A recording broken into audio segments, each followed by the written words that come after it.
As you see from the title, we have a topic that is not the most pleasant.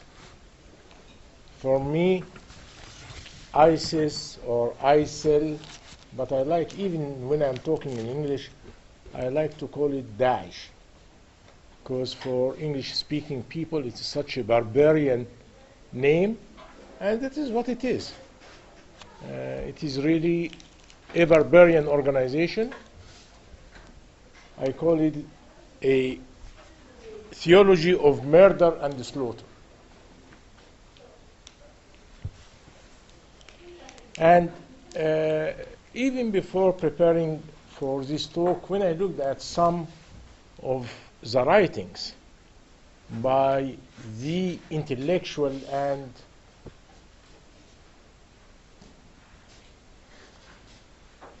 military leaders of Daesh, I was struck by the titles they have chosen for their writings.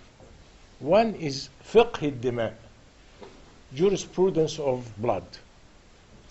Another one is Idarat al-Tawahush, conducting savagery. It's very exceptional series of writings, and I think there is a sort of consensus when you read all these writings that the main objective is to incite as much fright and panic as possible. I think our speaker will certainly talk a lot about that, but that seems to be the main objective and really the capital of the organization. Now, some of us are familiar with Al-Qaeda, but I noticed that Al-Qaeda became visible really in a very big bang way, 9/11. And my feeling is Daesh is much more steady, but much more institutionalized. I mean, if we think of the definition of a state, it has all the elements of state. A government, finance, territory, and an army. The statistics about the army is it is as much as 27,000 people coming from 86 countries, half of them from the Middle East. The speaker will certainly correct me or correct the data, because the data is very hazy. But there are some data, and I'm very glad actually to have Mara Rifkin here with us, because she is one of the few people I know that has conducted interviews on the ground. And this is very hard to come by about such secret and bloody organizations. She has just come out with a recent article in Foreign Affairs where she talks about the reasons for joining ISIS and the reasons for defecting. And if you read that article, you think, and that can be a good discussion, you think that Daesh is in decline, that the peak has gone. Probably as a military organization. I wouldn't go that far as a mindset, as an intellectual institution. So let us listen then to Mara Rifkin about her research. She comes to us from Yale, where she is studying law, and soon she will combine legal analysis with the study of political science, PhD in political science. And as I said, she has done lots of field work in Turkey, in Sinai. She has been also an assistant director of Rafiq al-Hariri Center. I expect that many of her writings will be really very popular and in demand. On this, I give her the floor. Thank you so much for that kind introduction, Dr. Karani. And I just want to say thanks to the AUC Forum and friends here at AUC for inviting and facilitating this talk, and also to Miriam for all of her help in coordinating. And I also just wanted to say it's especially nice to be at AUC because I was a student here studying abroad in college in 2007. So it's really a special pleasure to be back almost 10 years later to be speaking with this group today. As Dr. Karani mentioned, I'm at a joint JD PhD program in political science at Yale, and my research there is in the field of rebel governance, which studies the institutions that armed groups create to govern people and territory, which can include courts, systems of taxation, and policing. So for my dissertation, I'm in the process of building a data set on the governance activities of the Islamic State in Iraq and Syria, which I'll just call ISIS for the purposes of this presentation. I know that some prefer Daesh, but I'll just use ISIS because that's the term that is most common in the American media, at least. So I've organized this talk into 5 parts. I'm first just going to give a broad overview of the origins and history of ISIS and its current governance activities. Second, I'll talk about the field work that I've been doing in southeastern Turkey, interviewing Syrians who have personally experienced ISIS governance, including former ISIS members. I'm using these interviews along with local newspapers and Twitter data to construct a data set that maps the various institutions that ISIS uses to govern this so-called caliphate. Currently, the data set is limited to Syria, but in the future, I'll be expanding it to cover Iraq and Libya as well. So third, I'll focus in on what I believe is a particularly important aspect of ISIS governance, which is its legal system. I'll talk about the rules of the system, as well as the institutions that ISIS uses to enforce those rules. Fourth, I'm going to argue that ISIS uses this legal system to advance its state-building objectives through 5 mechanisms, and these are territorial control and expansion, the formation of what might be called a kind of new social contract, 3, the enforcement of internal control and discipline among ISIS's own members and fighters. 4th is resource extraction in the form of taxation and military conscription. And 5th is demographic engineering, by which I mean using legal institutions to change the composition of the population itself in ways that are conducive to state building. And then I'm also, at the end going to talk about in conclusion, some of the emerging vulnerabilities that I see in the legal system through my interviews with defectors in Turkey. And you can, if you're interested in reading those interviews, I have some of them in this article on Foreign Affairs right now. For background, I'm sure that many of you are already very familiar with the origin story of ISIS, but I'm just going to briefly summarize the key events to get us all on the same page. The group now known as ISIS originally emerged from the remnants of al-Qaeda in Iraq, or AQI, which had been founded by Abu Musab al-Zarqawi in 2004.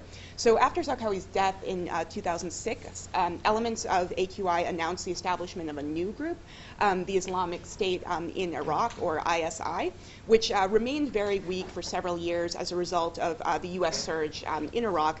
But in 2010, ISI started to regroup after its then leader was killed in joint U.S.-Iraqi operations, and Abu Bakr al-Baghdadi was elected to replace him.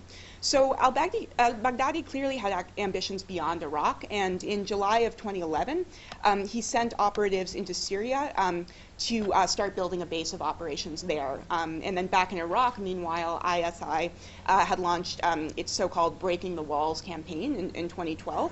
And over the next year, the group would carry out 24 bombings and 8 prison breaks, thereby freeing hundreds of jihadists who had been detained in Iraqi jails. By March of 2013, Raqqa in Syria had fallen to the Syrian opposition, and several armed groups there, some more moderate and some more extreme, including ISI, started competing for control over the city. And at this point, ISI began administering courts and providing other services in Iraq and Syria in an effort to win the trust and cooperation of civilians. Then in April of that year, al-Baghdadi relocated from Iraq to Syria and renamed the group as the Islamic State in Iraq and Syria to reflect its expanding territorial claims.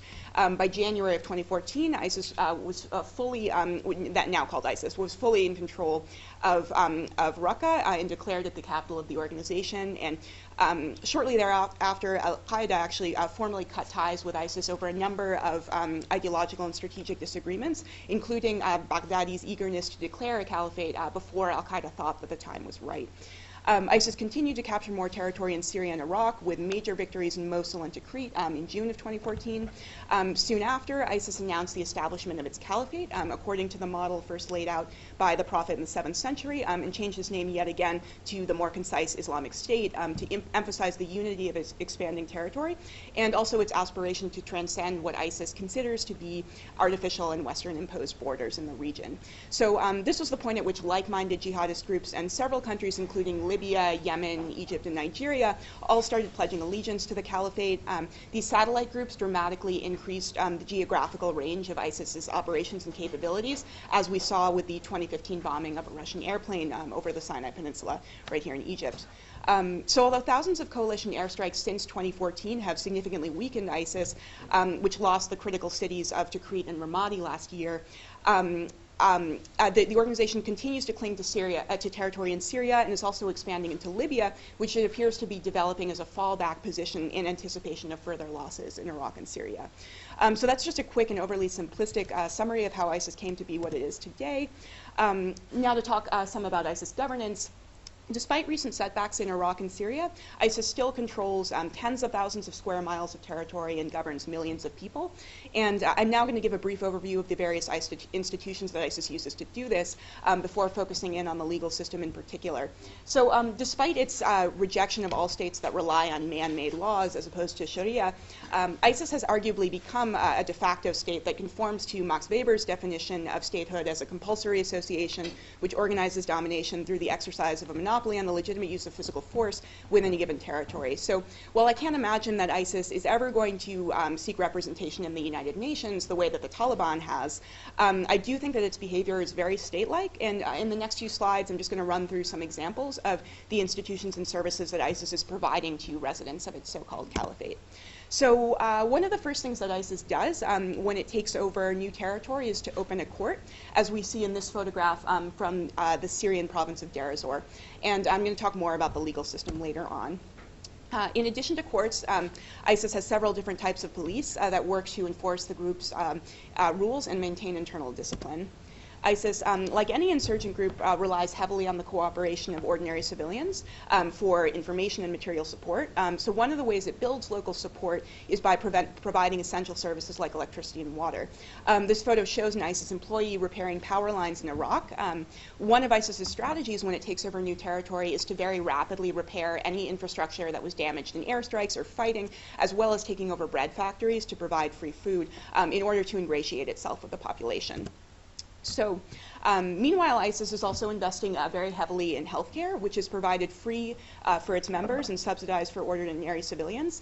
ISIS actively recruits foreign doctors and nurses to staff its hospitals and has even developed its own 3-year curriculum for medical schools in Iraq and Syria. And two main reasons for this focus on healthcare are that ISIS urgently needs to provide medical care to its injured fighters and also wants to promote population growth. So this photo, for example, shows an obstetrics unit at an ISIS hospital in Iraq. And as it becomes increasingly difficult to recruit foreign fighters from abroad, there have been various news reports about declining rates of foreign recruitment. ISIS has become much more focused on retaining the population that it already controls and is turning its attention to the next generation. And on taxation, although ISIS originally derived most of its revenue from oil and bank robberies, is increasingly relying on the collection of taxes from civilians to finance governance and military operations. So according to some estimates, ISIS now obtains 6 times as much revenue from taxation as it does from oil. And ISIS has also developed media institutions to disseminate its ideology through propaganda and education. Here's an example of what ISIS calls media points, which are basically digital kiosks where people can bring flash drives and download the latest editions of ISIS's electronic newsletters and propaganda, or watch ISIS videos. And ISIS also regulates trade and commerce. For example, ISIS market inspectors issue fines to shopkeepers who are caught selling spoiled food or tampering with scales. So now I'm going to transition to talking a little bit about my research methodology. For my dissertation, I'm building this data set that covers the 28 sub-districts in Syria that have been governed to some extent by ISIS for a period of at least 3 months since July of 2013, which is when ISIS first started to control substantial territory in Syria. This data set basically tells a chronological story of the spread of ISIS institutions over time so that we can see which types of institutions, such as courts, police, or hospitals, were operating at a particular place at any given moment in time.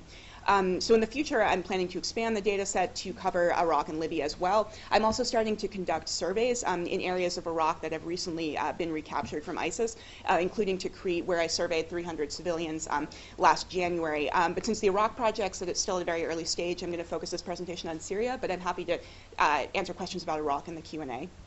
So to build this data set, I'm using a number of primary sources, including interviews with, so far, 82 Syrian civilians and combatants who have personally experienced ISIS governance, including former and current members of ISIS, with more interviews planned for the coming year. As well as Twitter data generated by users in ISIS-controlled area, local news reports, and official documents issued by ISIS. This is just a map of Syria showing the 28 sub-districts that are included in my data set, highlighted in red. And over the past year, I've been conducting interviews in the Turkish cities of Antakya, Gaziantep, Arahanli, and Sanliurfa over 3 research trips. This map just illustrates the locations of my fieldwork sites in the red dots. And these places are all between 3 and 30 miles from the Syrian border, so a really ideal, these are hotspots for migration and ideal places to meet people who have had direct contact with ISIS. I've been interviewing people who are from all of the 28 districts I showed on my previous slide. And these interviewees, this is just a table of descriptive statistics about these interviewees. They've had a variety of different experiences with ISIS governance. All of them have lived in or traveled through ISIS-controlled areas. 24 have paid taxes to ISIS. 18 of them have used an ISIS court. 7 have been arrested or imprisoned by ISIS. And 19 have a family member or relative who joined ISIS. 11 provided some kind of a service to ISIS members, such as medical care for injured fighters. I even met an advertising executive who was commissioned to design a logo for ISIS, so a variety of different types of contact with ISIS institutions. I've also interviewed 7 ISIS defectors and 5 self-described current ISIS supporters or members who are now living and fighting in Syria. All but one of those interviews was conducted online for security reasons. Then in order to cross-check, so obviously since I can't be on the ground myself in ISIS-controlled areas for clear reasons, I'm trying to cross-check and validate the information that I obtain through interviews by collecting Twitter data that's generated by users who are on the ground in ISIS-controlled areas that describe governance activities in those places. So this is just an example from Aleppo, where a Twitter user wrote, ISIS has begun to charge fees ranging from 800 to 1,500 Syrian pounds for electricity subscriptions. So in my data set, I coded this as evidence that ISIS was providing electricity and charging fees for services in the sub-district of Al-Bab in the month of May in 2014.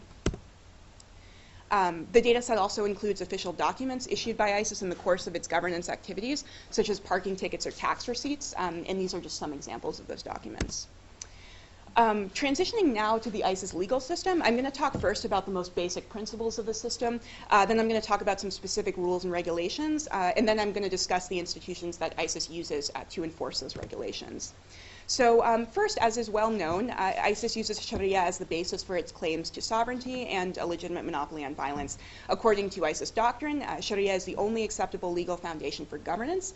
ISIS rejects all forms of positive or man-made law, as illustrated by this photograph of an ISIS billboard from Libya, which says, "Under my foot are positive laws." Now, a practical problem for ISIS is that this strict reliance on laws first revealed in the 6th century is really impossible to sustain in the face of 21st century policy challenges that could not have been anticipated at the time of the Prophet. So in order to regulate modern day problems such as traffic and social media, ISIS has needed to develop an Islamic legal justification for the creation of new policies and regulations that do not have an explicit basis in the text of the Quran. So like many modern states based on Islamic law, ISIS has embraced the doctrine of siyasa sharia, which translates loosely as religiously legitimate governance. And this doctrine allows state authorities to issue law-like rules to resolve matters not explicitly addressed in the Quran, so long as these laws are designed to serve the public interest and do not contradict any of the established rules of Sharia. An important point I want to emphasize here is that even though ISIS has become notorious for its shocking displays of violence, media coverage tends to overlook the fact that ISIS is actually very careful to provide a legal justification for almost every act of violence that it commits. So according to ISIS, it never uses violence randomly or arbitrarily, but only when it is expressly authorized by law. So for example, you probably all recall this now famous immolation of a Jordanian pilot in a cage last year. That was actually accompanied by an elaborate fatwa explaining the legal reasoning behind the decision, which was that burning an infidel to death, while normally prohibited by Islamic laws of war, is in some cases permissible when it's used as proportional retribution for crimes against Muslims. So this is really a doctrine of proportionality here, where ISIS claims that in this case, the pilot was complicit in airstrikes conducted by Jordan in collaboration with the United States and other Western militaries that had caused Muslim civilians to die by fire. So according to ISIS's logic of proportionality, the pilot could legally be subjected to an equivalent punishment. So we now see ISIS repeatedly making legal arguments to legitimize its use of violence. And this shouldn't be surprising because, as we know from classic works of political theory, all states rely on law to legitimize their monopolies on force. And ISIS, as a de facto state, I would argue, is no exception to that rule. I think it's really important that we take seriously these legal arguments that ISIS is making and try to understand them, however problematic these arguments may be from the perspective of international law and human rights, because ISIS is really using law as a tool to convince its supporters that it is a rational and rule-abiding organization that is worthy of their trust and support. So in order to create effective counter-narratives then to challenge ISIS's legal arguments, I would argue that we need to understand them first.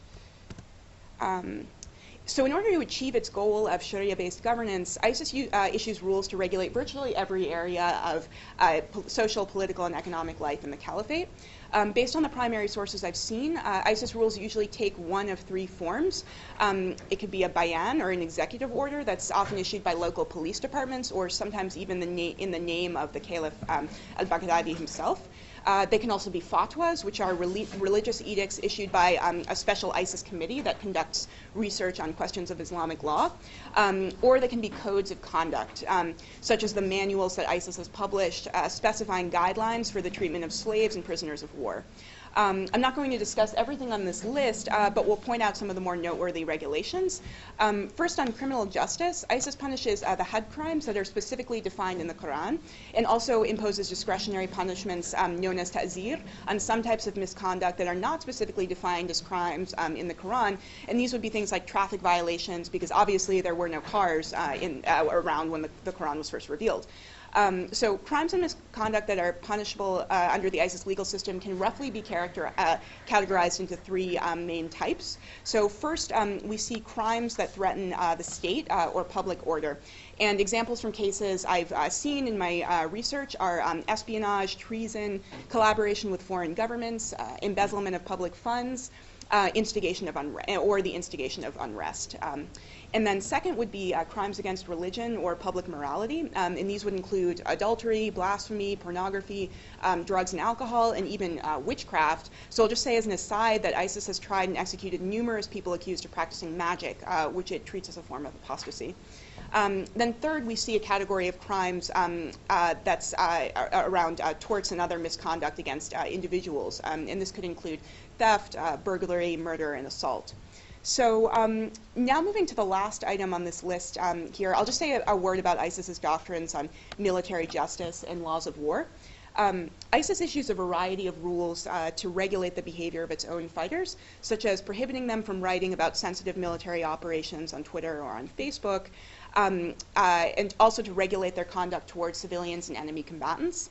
For example, ISIS in theory allows civilians to file complaints against ISIS fighters who cause physical injury or property damage to civilians. Although in practice, what I hear from Syrians who are from these areas is that, for obvious reasons, a lot of civilians are very reluctant to actually report incidents to ISIS courts for fear of retaliation.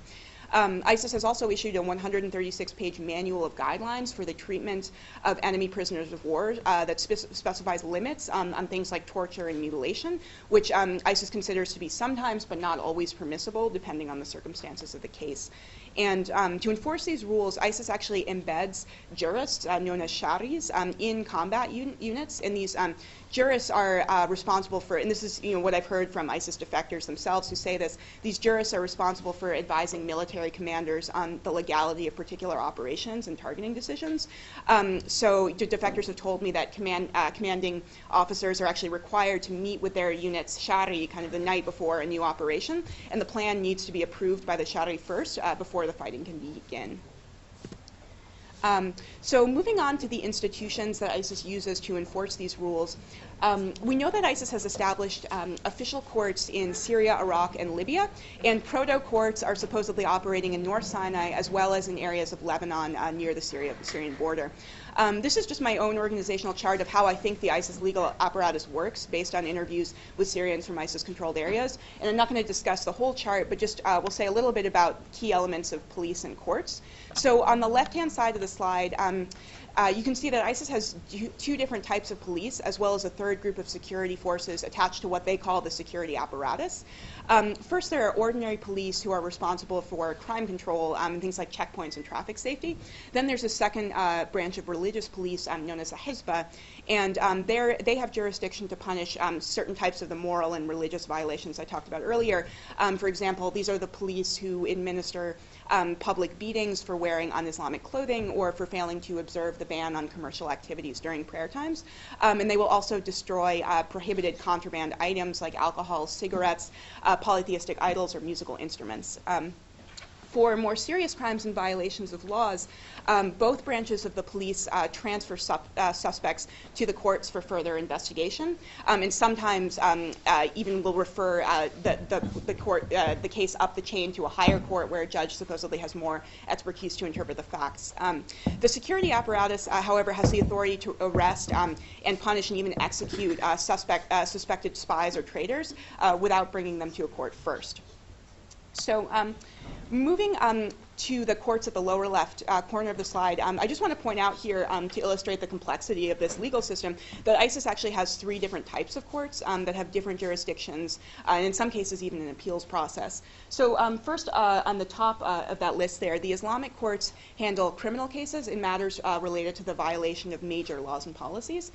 Second, the Hizbah Diwans deal with complaints that are referred by the religious police, usually involving crimes against public morality. And third, we have the complaints Diwans, and this is the branch of the court system that's supposed to, where civilians can file complaints against ISIS soldiers, rival armed groups, or other civilians who, and they can also request monetary compensation for physical harm or property damage. In one case from Mosul, a civilian filed a complaint after he was shot in the leg by an Iraqi police officer, presumably at a time when ISIS didn't yet have complete control over the city.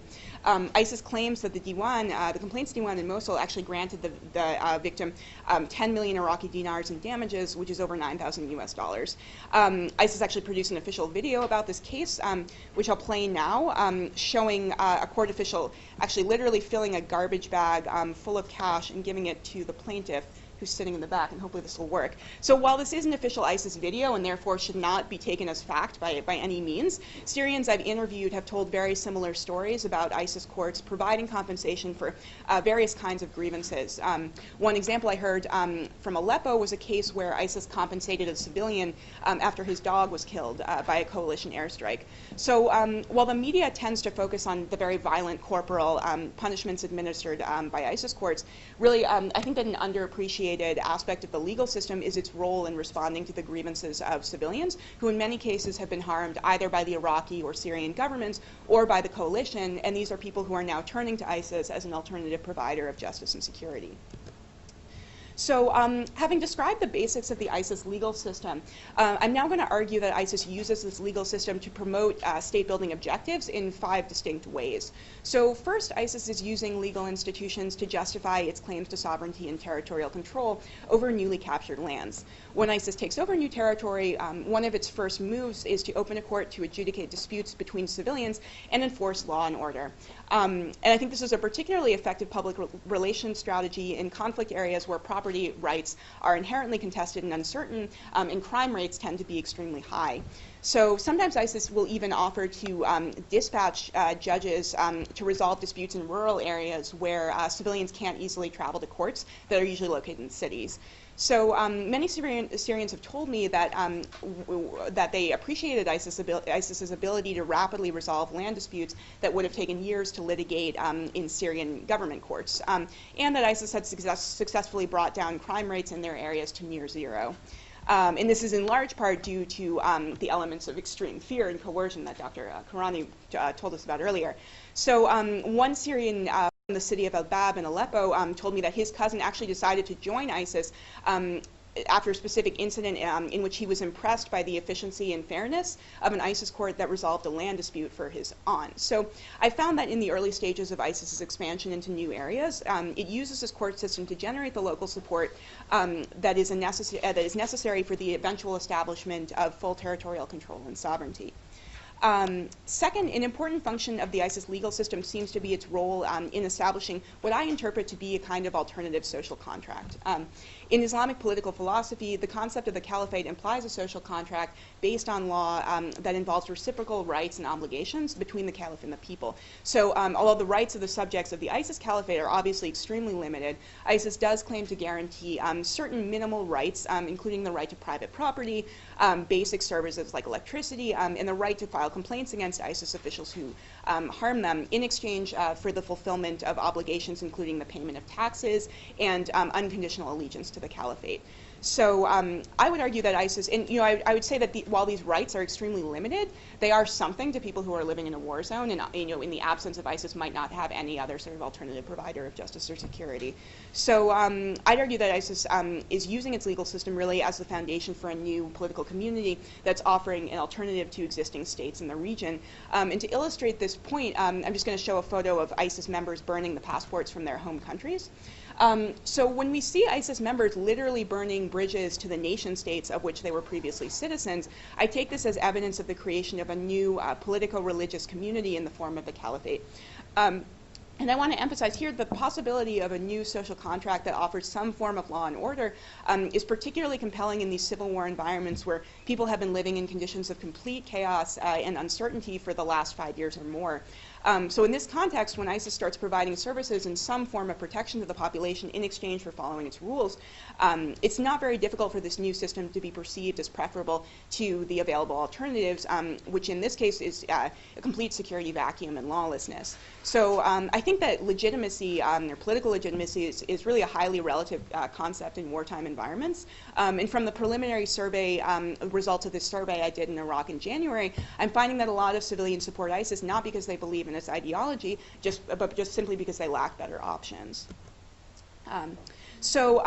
Third, I would argue that the ISIS legal system plays a role in state building by promoting internal control and discipline among ISIS's own members, which I already touched on a little in my discussion of the rules that ISIS has established to regulate the behavior of its fighters. Particularly in the Syrian context, where public outrage over corruption and the impunity of the Assad regime was one of the major catalysts of the 2011 uprising, ISIS's claim that its own members and officials are not above the law and can be held accountable has really resonated with the population. The fourth function of the ISIS legal system is to justify the extraction of resources from the population that ISIS governs, including taxes and labor, often in the form of military service, although ISIS sometimes does subject civilians to other kinds of forced labor. ISIS courts issue decisions requiring civilians to pay taxes, and there's some evidence that courts are ordering mandatory conscription in parts of Iraq and Syria. Fifth, I would also say that ISIS uses its legal system to demographically engineer the population in ways that serve its ideological and strategic interests. A main example of this would be the jizya tax that ISIS imposes on Christians, which clearly has the effect of discouraging and stigmatizing membership in a minority group. Another would be the imposition of bans and exit taxes for traveling outside of ISIS-controlled areas, which is clearly an attempt to prevent human capital flight. ISIS is particularly concerned about the outmigration of skilled professionals like doctors who play a very important role in providing medical care to injured fighters. So ISIS is really using its legal system not only to change beliefs and behaviors of the population it controls, but actually to fundamentally transform the composition of the population itself. So I'm going to conclude now just by talking about some emerging vulnerabilities that I see in this legal system, and not to give you all the impression that this is a well-functioning sort of rule of law-based state. So ISIS's legal system is one of its greatest strengths. It's also a potential liability.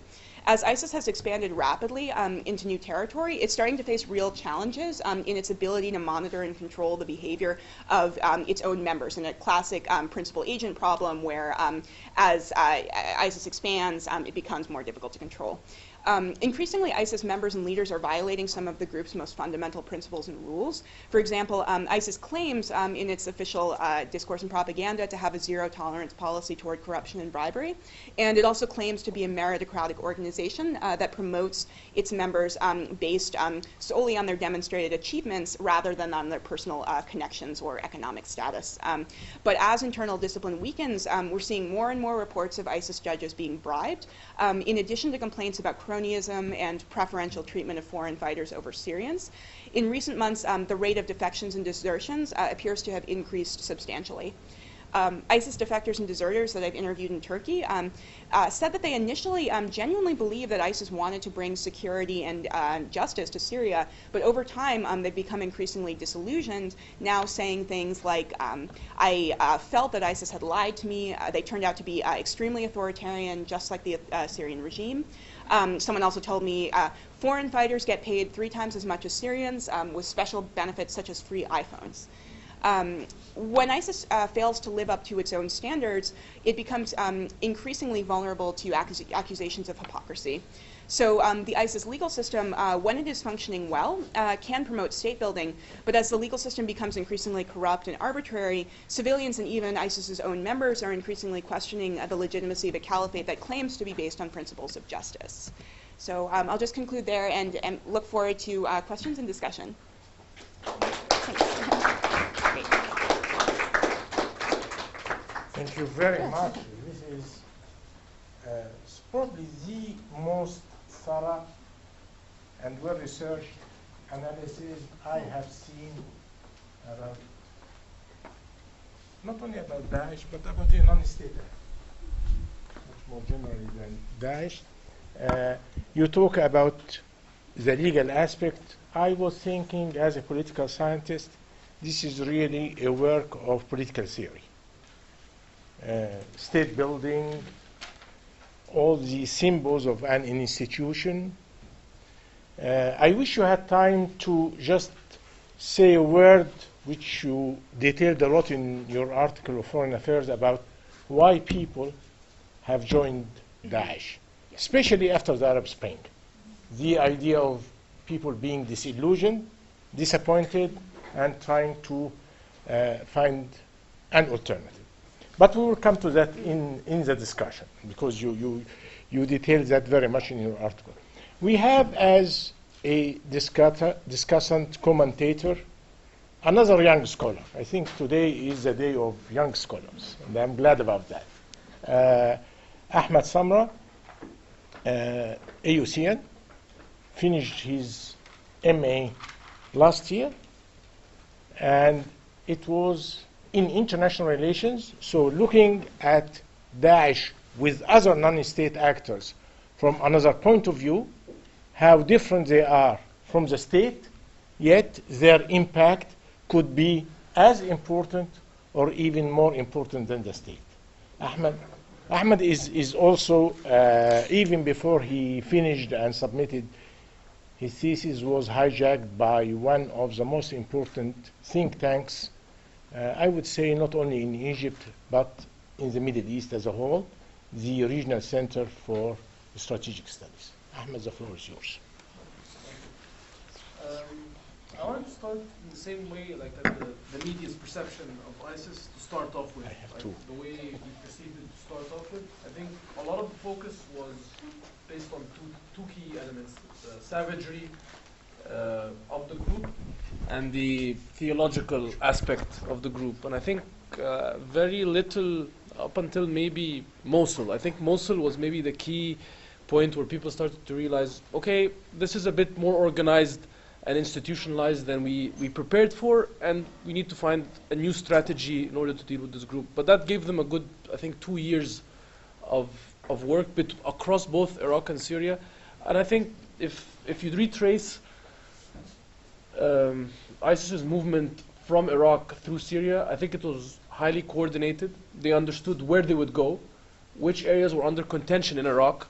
I mean, if you go to 2012 and look at Ramadi, a city that was just liberated, it was a scene for heavy protests against the current Maliki government at the time. There was a very strong movement towards removing the Maliki government, and the backlash from the government in Iraq was very strong.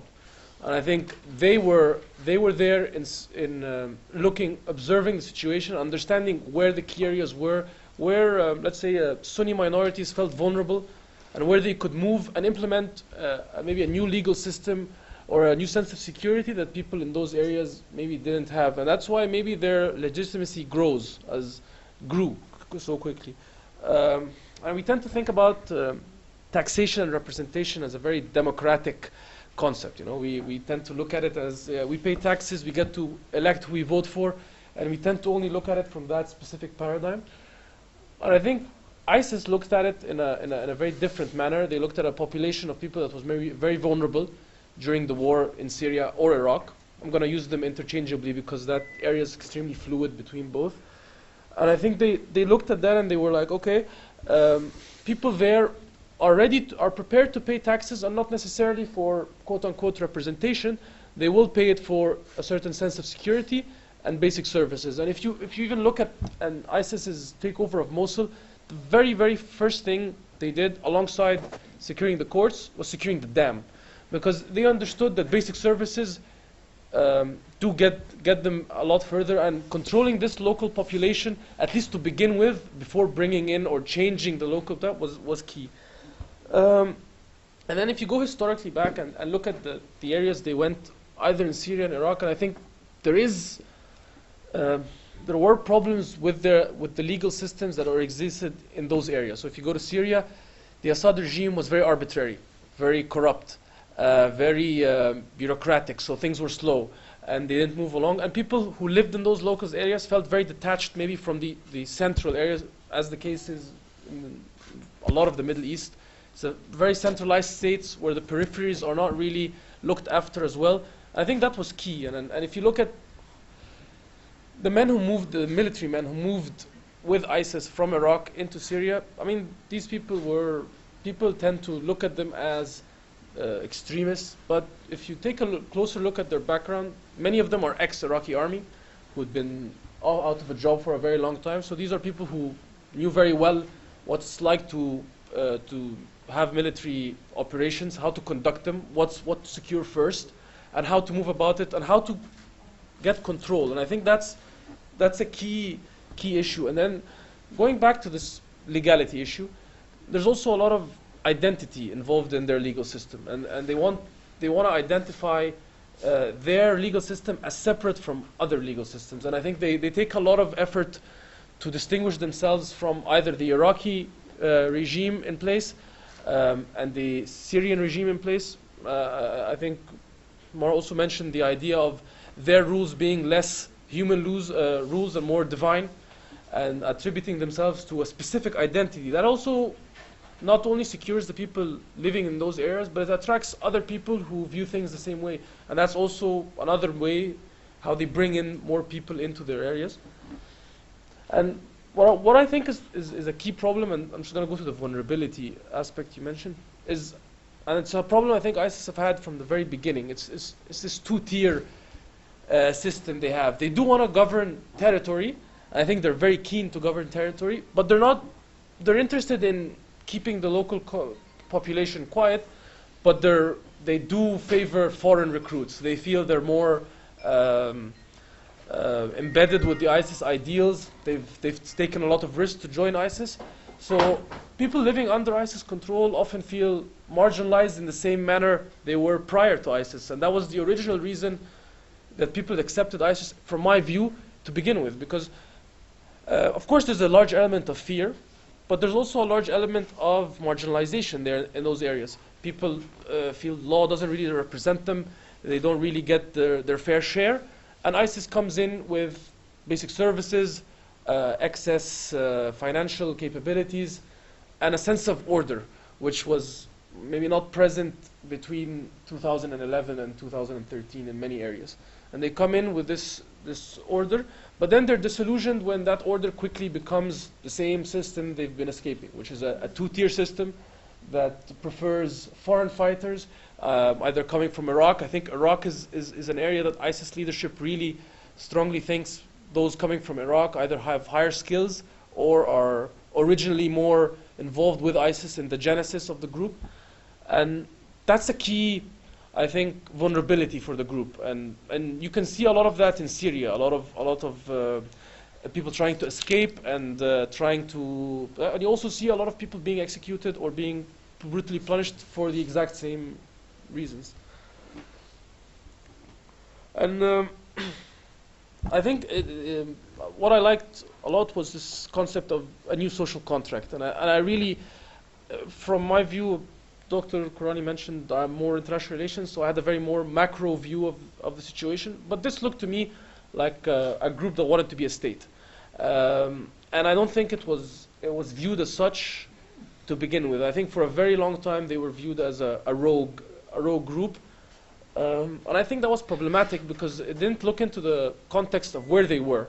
And where they were really mattered because these areas, they lacked normalcy, they lacked order, and they lacked security. And these are the things that the group very quickly provided.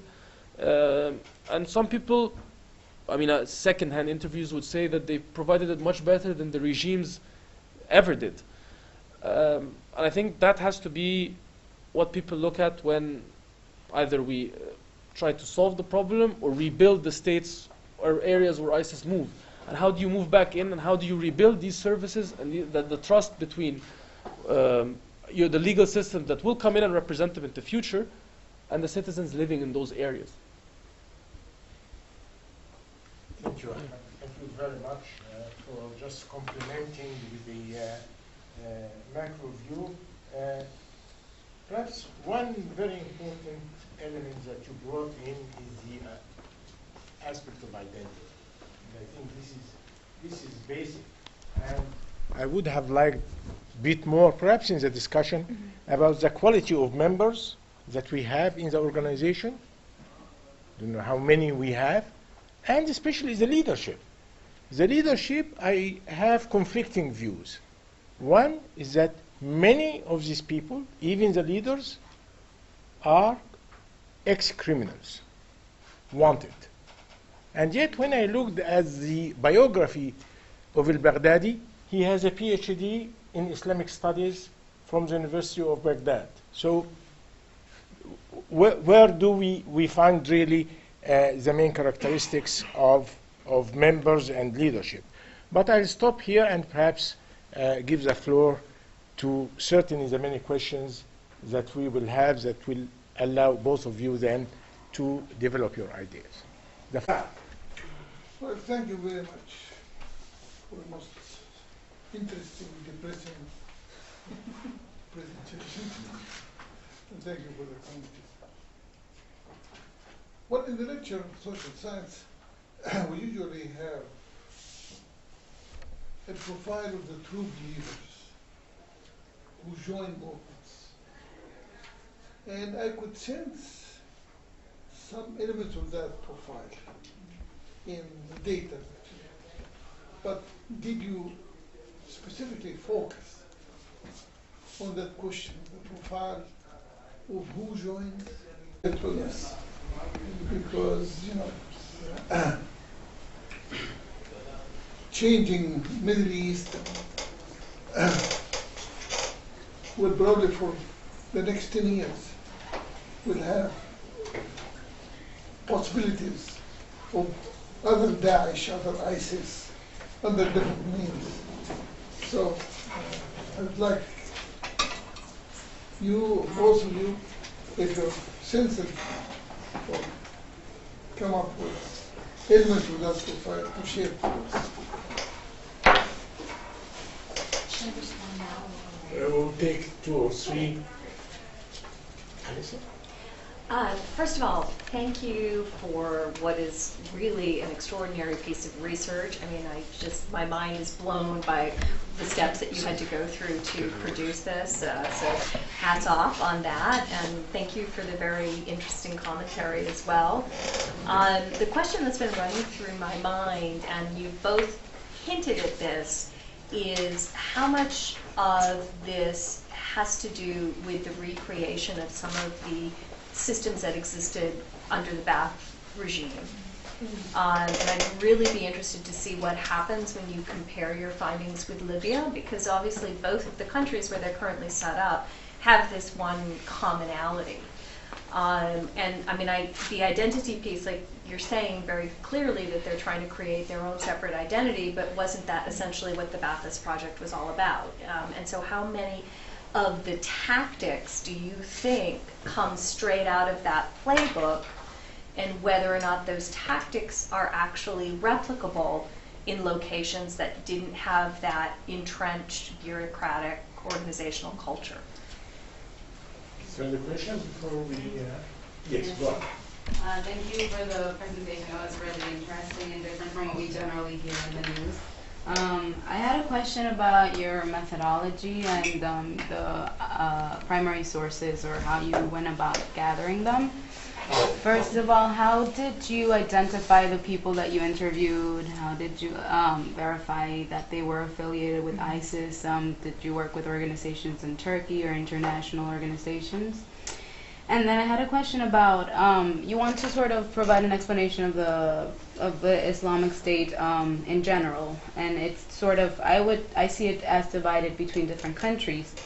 So how do you use these same, I know you said you're going to conduct more interviews, especially focused on Iraq, but do you sort of use the same information to describe what's happening in Iraq, Syria, Libya?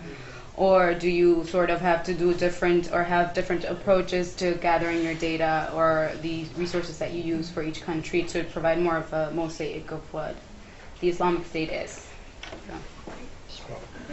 Thanks so much. These are all just excellent questions, and thank you for your fascinating comments. You actually reminded me of a lot of things I should have put in the presentation and forgot to, so thank you for that.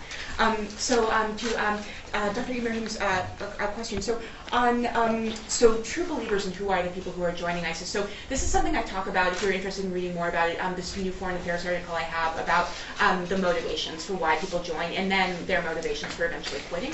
So there are distinct groups. People are joining for all kinds of different reasons. There is this group of true believers, and these are the people who are so ideologically committed that they will burn their passports and sort of give up any chance of going back to their previous lives. And so those tend to be the foreign recruits, just because the costs of leaving your home country and giving up everything that you have there are greater than if you're sort of a civilian living in Syria and are simply just cooperating with this group to stay alive. So usually the foreigners tend to be the most ideologically committed, but not always. Then there are people who are joining for almost purely economic reasons, because unemployment in Syria right now is the highest that it's ever been, in recent history at least. And you can really think of the economy in Syria right now. Basically, normal economic activity is at a standstill, and what we have is just a market for basically military service for armed groups, non-state actors, and then the Syrian regime. And so if you look at the statistics, are pretty shady, but the sort of salaries that ISIS can offer in comparison with the Syrian regime, in comparison with other armed groups, they're just significantly higher. And on top of the base salaries, They're also offering all kinds of perks like free housing and cars and iPhones, things like this. So there are people who join for economic reasons. Then there are people who are joining because they were captured as enemy combatants, like who are from factions fighting against ISIS, and they're basically they're certain that they're going to have some terrible death unless they join. And similarly, there are people who will join to protect their family members, particularly women, from the possibility of forced marriage to ISIS fighters in Syria. So those are sort of three main groups of motivations that I see. And then to talk about sort of, I guess I'll move on now to the question of sort of to what extent is ISIS just sort of an outgrowth or reincarnation of Ba'athist sort of bureaucracy and ideology. So I do tend to see the ideological aspects as distinct and sort of quite different from Ba'athist ideology, but I do think they are importing and just sort of capturing a lot of the institutional infrastructure that was created by the Syrian and Iraqi regimes. And you see this in the fact that, so I've talked to Syrians who have been detained both in Syrian regime prisons and in ISIS prisons, and they say that the exact same torture techniques are used in both places. And so clearly, I know also that this is then a reason why people are defecting, because ISIS has made a real effort to recruit members of both the Syrian and Iraqi regimes and subjects them to what they call Dawrat Sharia, which is sort of ideological indoctrination and training.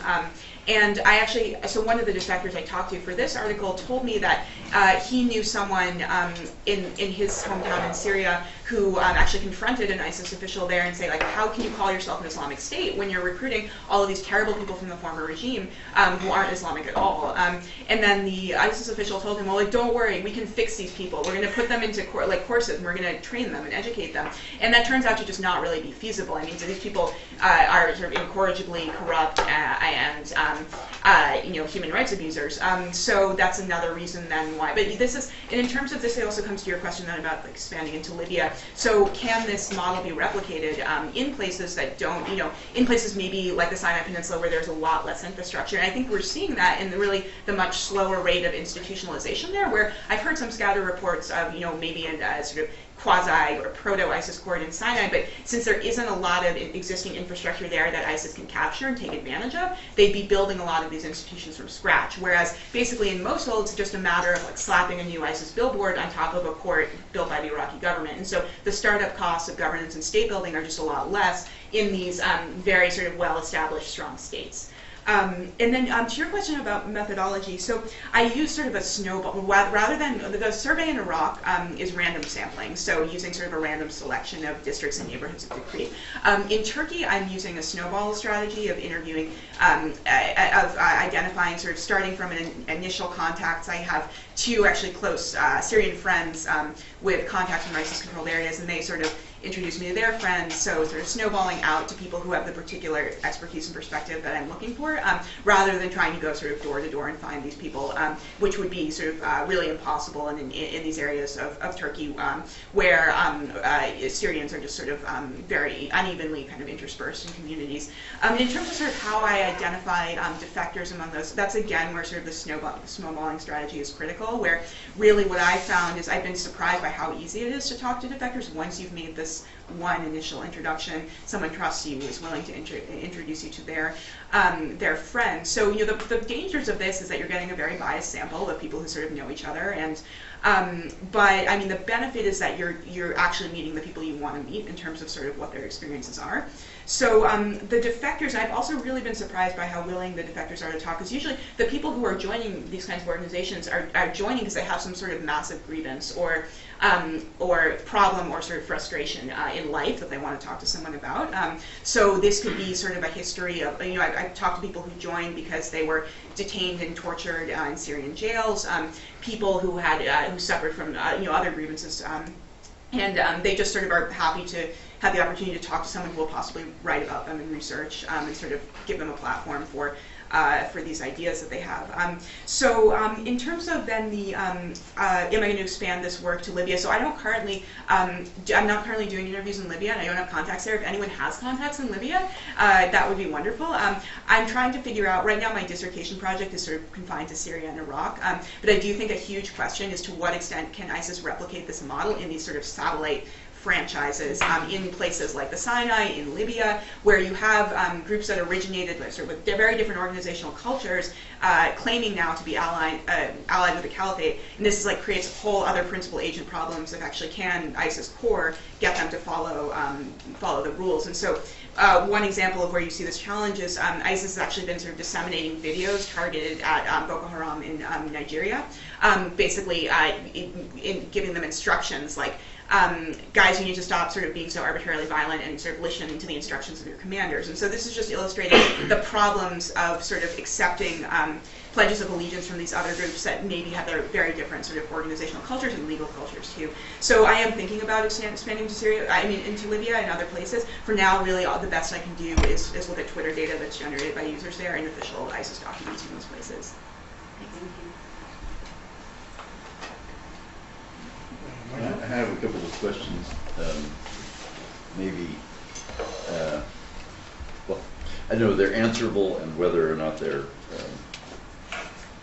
well, I'll just ask them. First of all, one of the things that's very peculiar about what's going on in Syria is that if you look at a map of the areas that are, at least in theoretically under control of different groups, it looks like Swiss cheese. Mm-hmm. And I wondered whether or not you could comment on how ISIS deals with the fact that a lot of its territory is non-contiguous. Yeah. Yeah. I mean, anyway, that's an unusual situation for any state to be in, right? Or proto-state. And the other question is it possible to survive as a non-Sunni Muslim under ISIS?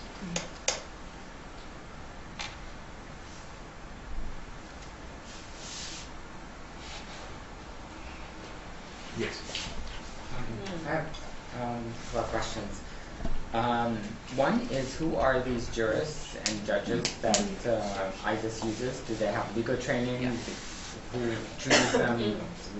What background do they need to have?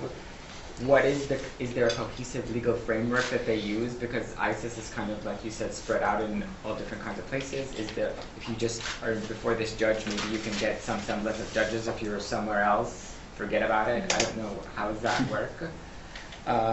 So the kind of consistency there is in terms of, some things are outlined in Sharia law, but other things aren't, like parking violations or some guy stole my internet connection. I don't know. And the whole idea of identity that was touched upon. You said that Christians have to pay a jizya tax, and foreign fighters are given salaries and iPhones and lots of perks and probably extra wives. I don't know. Does that mean that essentially means that people who aren't innately belonging to this country are given better privileges? So you're defining the state not as a state of the residents, so the people that live there or inhabit there, but it's a state of probably a Muslim people. Settler colonialism. Yeah. Yes. So is the whole idea? You said there's an exit tax too. So is the jizya wanting to force Christians out of the territory that ISIS controls? And is the exit tax preventing them from doing that, or do they want to retain, kind of the more different cultural and religious aspects of their society, or is the whole idea of just creating one Muslim ummah where people kind of think alike, and everyone else who doesn't belong really needs to get away or get out? So how does just really wondering how the jizya works, how and kind of follow up to this question. Mustafa? Okay, my question really relates to the idea of funding. And you mentioned earlier that they rely on oil revenues and taxation, but to what extent? Because these two sources of sources of money seem to be somewhat problematic, because taxation, you're taxing a population that's already suffering from economic downturn. They're trying to run away, and that's one reason they are accepting ISIS. And my other question is related to oil revenues. In that regard, do they sell it abroad? And if they do, who do they deal with? Because in a sense, it's not a state. So. Yes. Great. Thank you so much. Again, these are just Okay, perhaps last question. Hi, I'm Lauren Clark. I have a question as relates to the role of women, not only in ISIS, but also within the communities that are there. Recently, we've had instances in Nigeria with Boko Haram using girls that they have kidnapped as suicide bombers. At the same time, you also have this very well organized squad of Kurdish women who have organized themselves to combat ISIS, and ISIS has stayed away from this group of women. So I'm trying to figure out, have there been talks in the works as one of the ways to fight against ISIS are to empowering more women militias, to empower women to organize the territory more, since women are the workers of the land, and to also utilizing, you also have instances of young Nigerian girls who, the reason they say that they'll decide to be a suicide bomber only to get away from ISIS. And some of those things will end up letting you know, I have a bomb on me, please take it off, or something like that. You have those instances. So have those conversations been on the table? Any last question? Maybe just one quick for Ahmed, since he's international relations. Yes. So like, he's a very good student. good. Like coming from the U.S., you got this sort of discussion about ISIS, like the government seeing it as a rebel group, and then like the media and everybody else saying no, they're a Muslim, Islam is bad. So like regarding the strategy to fight the group, I'm not saying if it's correct or not, but just there's a lot of opposition to the group, of course. So is it more strategic to view it or study it from this perspective, the legal perspective of an organization that's sort of providing the needs of people, or do we still have to keep in mind, the ideology? How important is that? Yeah. Great, yeah. If nobody else wants to ask a question. Well, you will have the last word. Go on. Again, the presentation stimulates all kind of questions. And I just wonder about the tension in ISIS between two impulses. One is pan-Arabism and the other one is pan-Islamism. We know that ISIS do not extend outside the Arab world for our countries. And many of the countries or the areas they control were ruled by a pan-Ba'athist party. How much of that ideology figure in the ISIS paradigm? And how do they reconcile the pan-Islamism with the pan-Arabism? Or that's not a question at all for them? Okay. Karim, you are my research assistant. I can't tell you that. So go on, and this is really the last question. Yeah, so my question is both for Ms. Mara and Ahmed as well.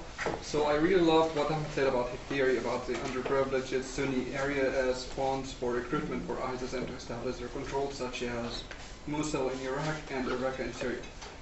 However, when I look at the foreign recruitments for ISIS members who comes from other Arab countries, they mainly come from Sunni countries such as Saudi Arabia, that is mainly governed by Sharia, or Egypt or Tunisia, and we have so little or even nothing that comes from Sunni areas in Iran, for example, such as Khorasan. So how can we like this? Sure. These are such good and deep questions. So first, to your question about this sort of Swiss cheese nature of ISIS territorial control.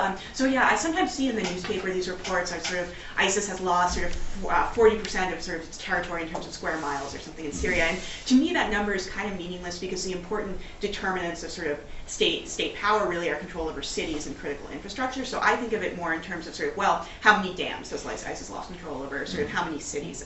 And so yeah, to your point, this is their territory is definitely not at all contiguous. And this has created a real tension, I think, between sort of the ideology of ISIS, which sort of claims to be a highly centralized state, which has consistent sort of rules and procedures across all the areas it controls, and the reality of its governance, which is actually quite decentralized. So, I heard, I'm doing a big project right now on ISIS taxation, so I'm going to talk more about taxation in a minute. So taxation actually, I learned through this research on taxation that most of the oil revenues that are collected in Deir ez-Zor actually, stay in Deir ez-Zor itself rather than being transferred to some sort of central treasury in Raqqa or Mosul, which although ISIS talks about having sort of a Beit al-Mal or like an Islamic treasury that's centralized, for practical reasons it doesn't make sense to govern that way, because if they had sort of all of their money in one place, it would be that much more sort of targetable by the coalition. So in reality, the governance is actually quite localized and centralized, and there is a lot of there is more variation than I think the ISIS leadership intends or would like to see in policy implementation, depending on sort of the characters and personalities of these local officials, and depending again, as you mentioned, all of the very diverse places they're from and different sort of characteristics of the places they're from and their experiences with governance. The styles of governance just can vary considerably at the local level. So to your second point, like, is it possible to survive as a non-Sunni Muslim? I mean, the short answer is no. I mean, the only way to survive would be to convert to Islam according to ISIS's interpretation of it.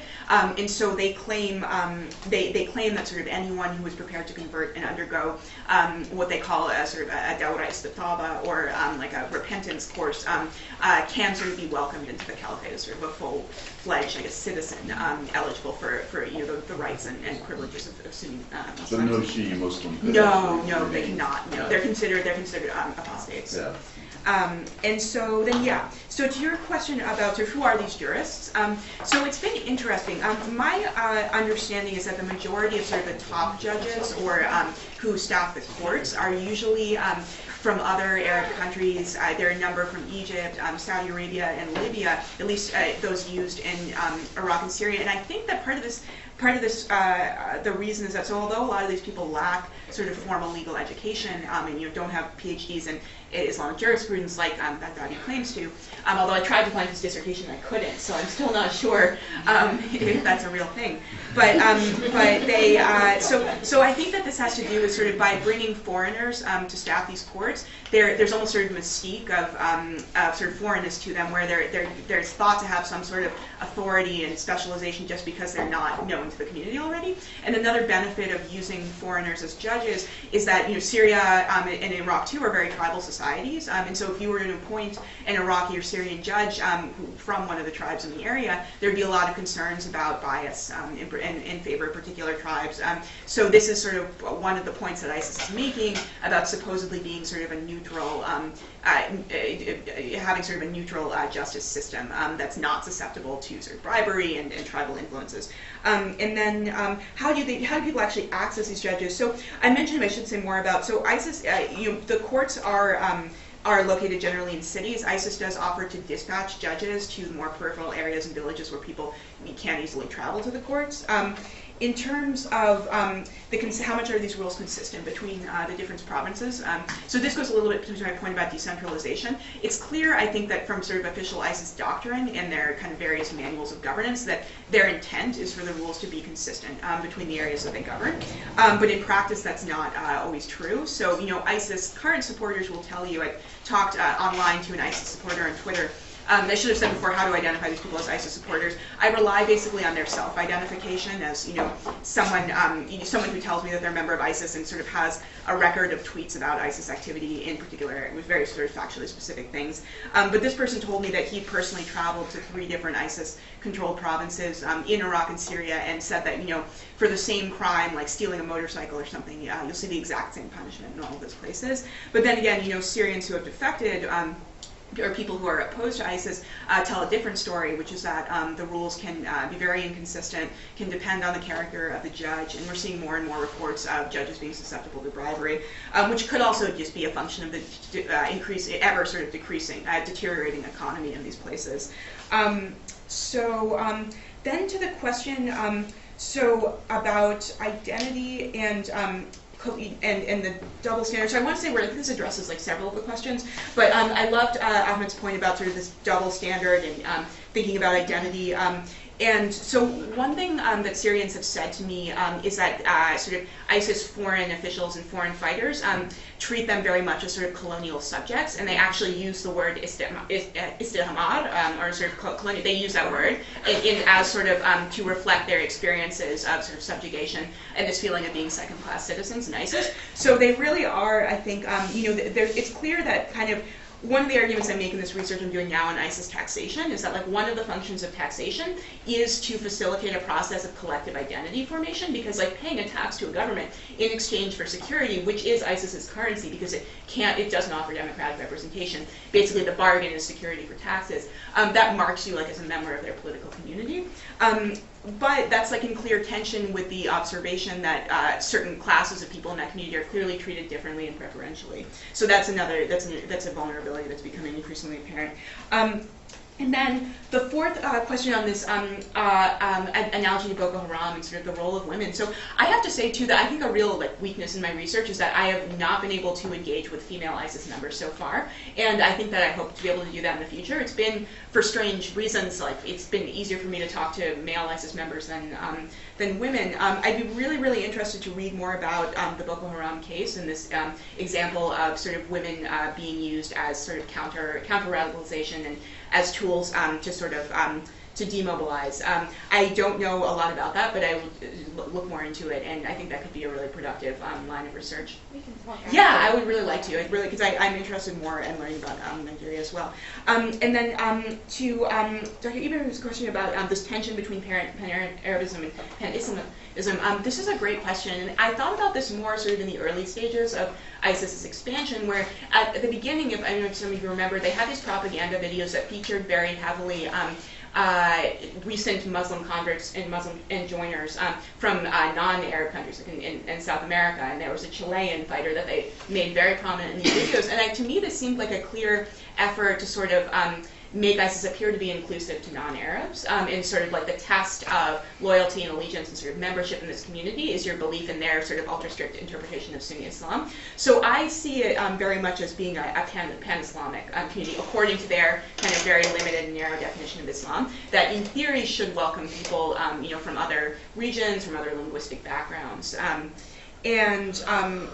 See, the last question. Did I lose the last question? My notes are kind of a mess here. Taxation. Could someone remind me the very last question that was yes? Sorry. Yeah.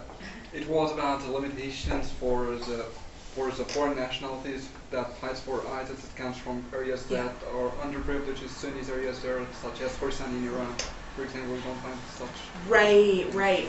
Yeah. So again, I don't know very much about Iran. What I'd say is that patterns of immigration and recruitment to ISIS seem to be driven largely by conditions in countries of origin, and sort of the extent of inclusion of Muslim communities in those places, and sort of the level of satisfaction with governance.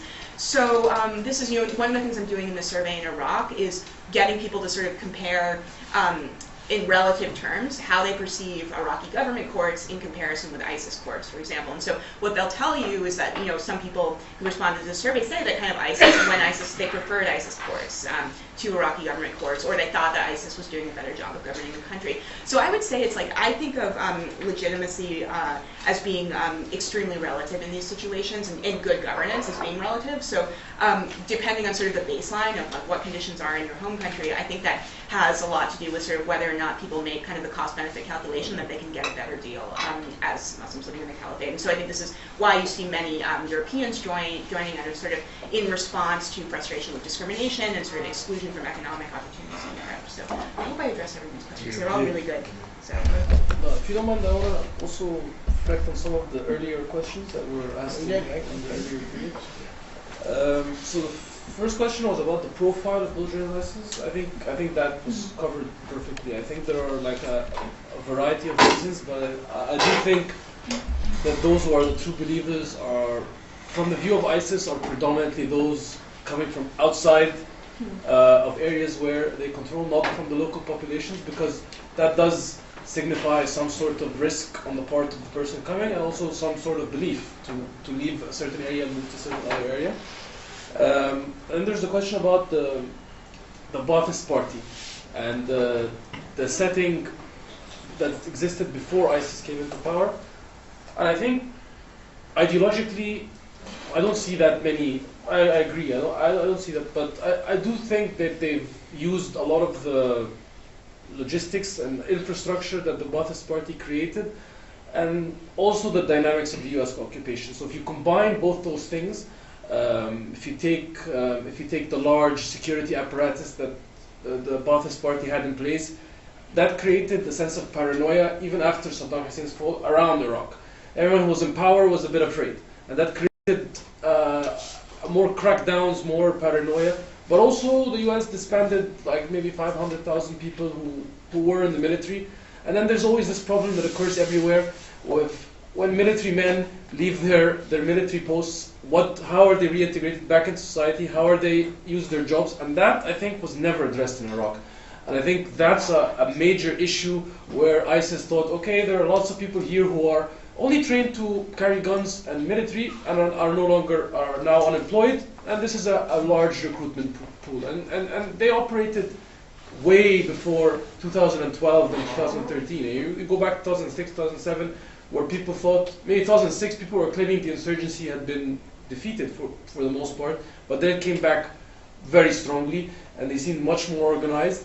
They had better personnel. I think that key came from the Ba'athist Party. They picked up security officials who no longer had jobs, who knew how to torture people, who knew where the prisons were, how to run them, and that just made the move much quicker. And I think people, when looking at ISIS, they completely miss this step. Yep. And the fact that they use infrastructure that was in place and things that we sort of pushed aside and said, okay, well, we need to find a new security apparatus and rebuild it. But we also left highly trained men, highly skilled personnel away from jobs and potentially open to recruitment. And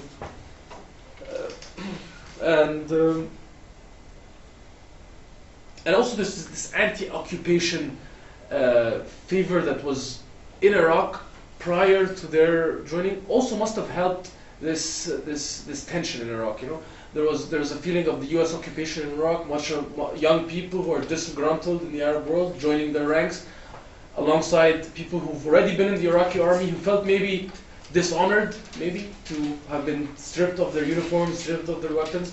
That's an issue. Jumping to the non-Sunni Muslims, and I think there's a two-tier way of ISIS look at it, and you can see it maybe with the way they treated the Yazidis. They were treated as people of non-Abrahamic religions, and I think they were treated quite harshly. Slavery, killing, I think Christians in some areas in Iraq. I think early in 2012 there was a lot of savagery, but I think ISIS quickly understood that was maybe not the best way to go around it. And you see some stories, although they're not confirmed, of if certain people of non-Sunni Muslim faith, if they have specific skills, they will be kept. And they'll be used if it's doctors, if it's they can aid in hospitals, if they can aid in ISIS, as long as they're subordinate to ISIS leaders. I think that they're tolerated. They do pay jizya. Taxation is a big part of ISIS's ideology in terms of staying in control. So they do differentiate, I think, between non-Abrahamic and people who they consider non-believers at all. And I think if you look at the Yazidis, I think they were slaughtered. I mean, in a manner that wasn't acceptable. And most of their women were used as slaves. It was seen as a right, sort of a right, a right of conquest, you know. So I do think it's a bit more intricate than just Sunni Muslims. I think there is a bit of intricacy there. And the judges, I think that you covered that quite well. Also, impartiality, I think, is the sense of impartiality. They bring in foreign judges, people don't know them. It's a very tribal, closed system. A judge comes in, he's from a different area. People it just gives the aura of impartiality, even if they're following ISIS derivatives. You know? The issue of identity, again, I think it's pretty clear. Foreign fighters are privileged because of their loyalty. I think, and I think the leadership, most of the leadership, the strength of the leadership comes from Iraq. I mean, if you go back and trace their history, a lot of their key men moved from Iraq. Two of their military operations were ex-Iraqi military. Their system of government is very decentralized. They do move people around a lot, and they do govern very decentralized. But I think Syria, again, it's this colonization issue, seen more of a conquest rather than an actual the base of their operations. Even though their capital most times is referred as Raqqa, but in actual fact they do view Iraq as a different mode. The idea of funding, I think oil was the big one at the beginning. But I think the military operations occurring around have severely limited their movement of oil.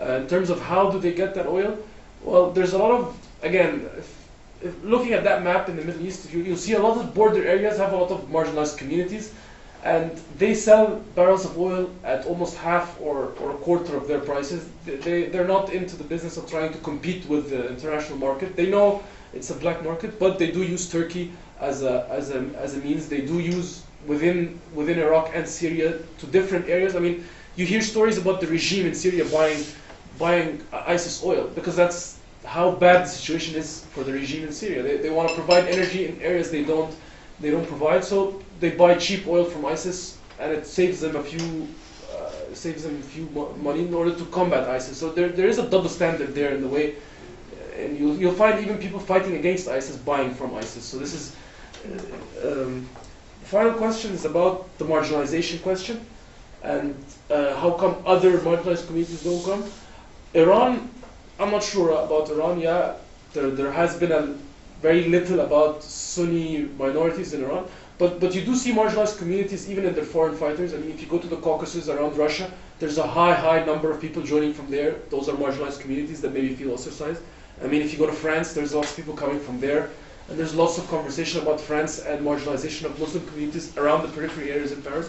So I do think marginalization is a factor, definitely is a factor. If you look at people coming, I mean, the Middle East actually ranks lower in terms of people being recruited by ISIS compared to people places in Europe. I mean, still bringing people who are from Arab descent but living in Europe, which is potentially goes against what most people think would be the norm, because most people think people from the Arab world have a lot more grievances to join ISIS.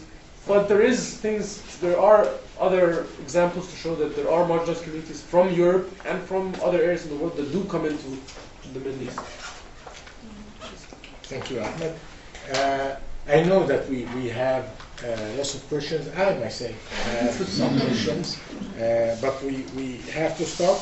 I'm glad you mentioned finance, because one of the contradictions I have seen is that apparently Rand Corporation, probably Mara knows about that, analyzed 200 documents for the period 2005-2010, and found that 95% of the finance comes from inside, not from outside. And that's interesting, because we heard a lot of talk about also contributions from citizens of the Gulf countries. So there are lots of issues, I think, but I'm glad that we have this panel actually shows that social science research about hazy non-state actors is starting in earnest. And I'm grateful to my colleague and friend Barbara Ibrahim for suggesting to bring in Mara while she is here passing through Egypt, and for Ahmed to come and back that up. When I see these young scholars doing research, I am glad about the future of research, and I'm glad that I'm not in the competition. These are very good people, so I thank them very much.